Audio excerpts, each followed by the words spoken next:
Well, a lot of people are not necessarily totally taking the day off today. Yeah. They're looking for jobs this Labor Day. Well, you can tell if a company is the right fit for you before you hire on. Did you know that?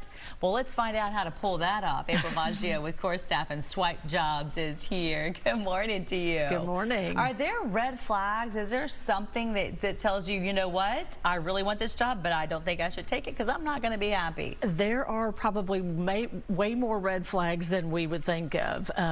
You know, someone distracted on their phone, asking inappropriate questions. This is the interviewer. Yes, this is the interviewer, okay. Right?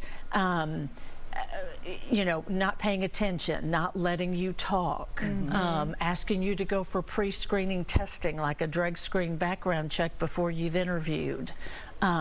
Those are all big red flags that need to be in your mind and kind of decide, is this something I want to move forward with? Let's talk about the length of an interview. What some people might think it's going on and on and on. What's an appropriate length? I think it depends on the job.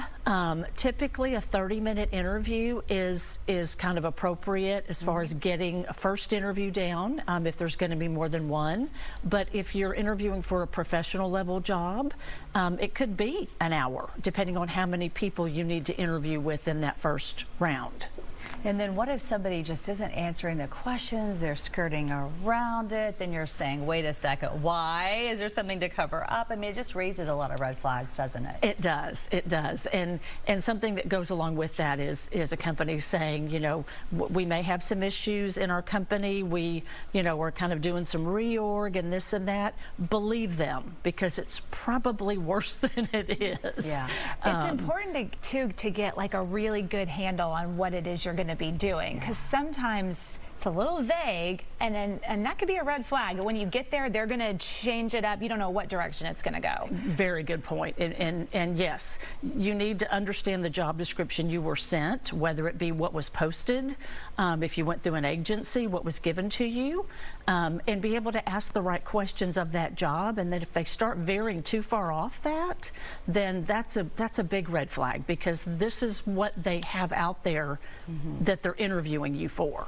And as we take a look at this list, and it just really goes down and gives you an idea of what you should be looking out for, what happens if you run into one of those red flags? Where do you go from there? You know, that's your gut feeling. I think you have to kind of decide, do I need to ask more questions? I think, you know, keep in mind that if this is a new interviewer, someone that is not used to interviewing, they're fairly new maybe to the industry, or supervisors, managers, right, leads that are put in a situation to interview candidates, that's not what they do every day.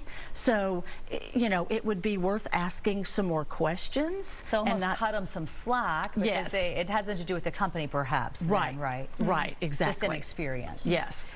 April, you've made it your job to place people in position. So what industries are you seeing that are really looking to hire right now?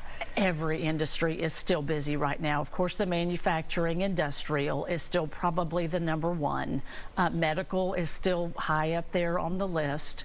You know, I think the oil and gas is still busy. We're still getting a lot of those jobs, but they're the same positions that everybody's all trying to fight over the people for, right? And salaries look pretty good right now? Salaries are still good. You can still negotiate, you know, extra weeks of vacation and maybe some sign-on bonuses and things like that.